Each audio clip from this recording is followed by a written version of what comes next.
कहवा जे भीम आर्मी राज्य नेतृत्व अधिवेशन भुवनेश्वर होता निहाती भाव में एक्चुअली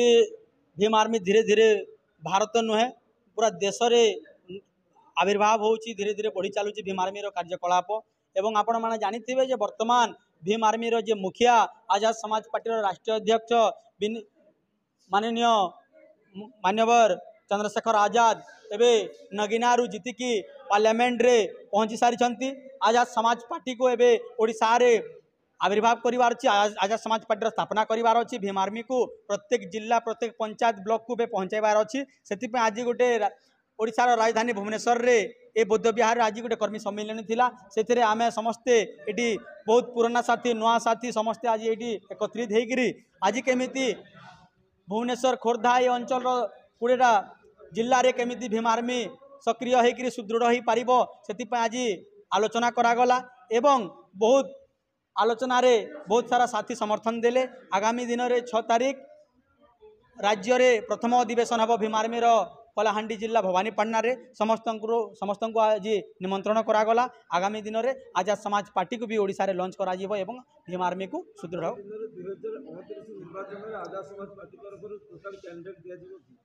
आगामी दिन में 2029 रे निहाती भाव में एटा आजाद समाज पार्टी निज आदेश रहिबो दिशा निर्देश रहिबो किंतु आमे प्रयास करिबु 147टा सीट रे ओडिशा रे आजाद समाज पार्टी तार कैंडिडेट देबो।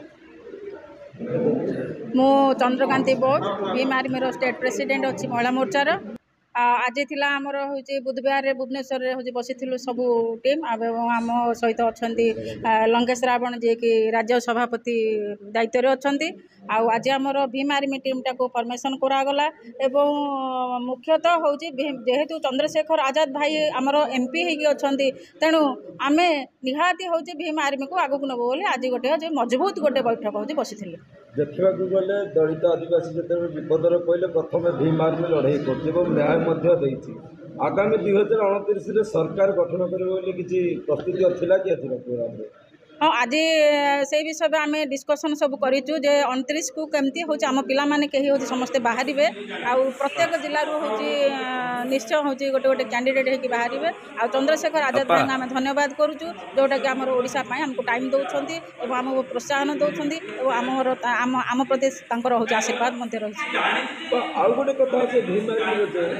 जो दलित लोक अत्याचार हुए आग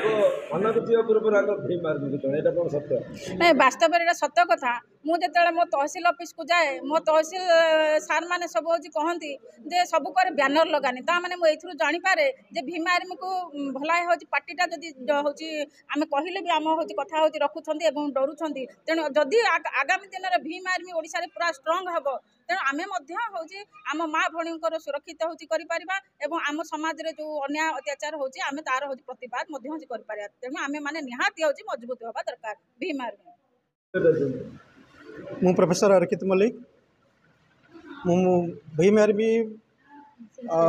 मिशन 78 कन्वेनर कौन कहे आज बैठक थी बुध भवन और आजाद समाज पार्टी आगामी ओडिशा लंच हो 147 आसन 29 भी कैंडिडेट दबा आजाद समाज पार्टी तो केते आगामी दिन रणनीति रही कौन रहा रणनीति प्रस्तुति चली आम समस्त चेष्टा करिया से रणनीति को ठीक भाव में कार्यकारी करने मु विशेषकर ये कहबी आजाद समाज पार्टी बा भीम आर्मी को मुझे एक विचार विषय कर वैचारिक लड़ाई तेणु विचार जेहेतु ये अच्छी तेणु विचार को लेकिन आम लड़ाई करुचु तेणु ये लड़ाई आगामी दिन में निश्चित प्रकार विजयर आशा रखिक आम चलीचु तेणु विजय निश्चित हम ये आम आशावादी। तो कौन मेसेज भीम आर्मी कर्मकर्ता जो मैंने आसी पारि ना कौन मेसेज मुझे भीम आर्मी जो कर्मकर्ता मैंने आसीपारी ना मुझे कहबी जे आपण मैंने आउ समय ना आपण पाखे बर्तमान आम से समय को सदुपयोग करिया केमती आ विशेष करी जो कर्मकर्ता मैंने आज आसी ना से पाखे आम आमर वार्ता को पहुँचाइबा से भाव में मोटिवेट करी भाव में भीम आर्मी को आगू नवा से आम सतचेष्टित हवा दरकार। निहारंजन सामल सामाजिक कर्मी भीम आर्मी दृढ़ समर्थक कौन कह भीम आर्मी राज्य अधिवेशन था अधिवेशन कौन आयोजन करागला आगामी दिन में आजाद समाज पार्टी ओडिशा लंच कर कि भाव में जो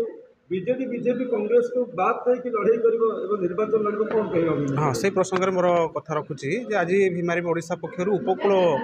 ओडिशार जो जिला गुड़िक रही से जिलार 7 गोटी जिला को कर्मकर्ता मानक नहीं आज बुद्ध विहार भुवनेश्वर यूनिट्री 6 आम बैठक करूँ। ये विभिन्न समस्या संपर्क में आलोचना है, संगठन को केमती तृणमूल स्तर मजबूत करा से संपर्क में आलोचना तत्सहित आजाद समाज पार्टी को किभली भाव में लोकलोचन को ओडिशार लोकलोचन को आजाद समाज पार्टी आसब किभली भाव में पार्टी में बहुत संख्यार लोक जोड़ी हेबे एवं ए पार्टी केमती बहुत संख्यार प्रतिनिधि माने निर्वाचित होकि विधानसभा को संसद भवन को जीवे से संपर्क में सम्यक आलोचना होता है। गोटे बड़ रणनीति प्रस्तुत होउची जे उपकूल ओडिशार जो 15 गोटी जिला रही विशेषकर से उपकूल ओडिशार समस्त युवपीढ़ी छात्र महिला समस्त को नहीं गोटे व्यापक संगठन केमती प्रस्तुत कर से संपर्क में विधिवत आलोचना कर। द्वितीय प्रसंग हूँ जो प्रथम राज्यस्तरीय अधिवेशन कथा जो मत पचारे ये प्रथम राज्यस्तरीय अधिवेशन मूल कथा हूँ आम ओडिशा रे केते जिले में अच्छु केते संख्यार अच्छु ताहार समस्त को नहीं आम गोटे राज्य अधिवेशन करुचु। प्रमुख लीडर मैंने जोग देते ना समस्त कर्मी जोग देते राज्य स्तर अध्यक्ष लंकेश भाई जोग देते मिशन 78 अध्यक्ष अर्कित सार जोग देते महिला मोर्चा अध्यक्षा चंद्रकांति मैडम जोग देते बहु बुद्धिजीवी जोग देते आउ समस्त संग्रामी साथी मैंने जोग देते 7टी जिलार कर्मकर्ता मैंने आसी जिला सभापति मैंने आसी समस्त को लेकिन आज प्रस्तुति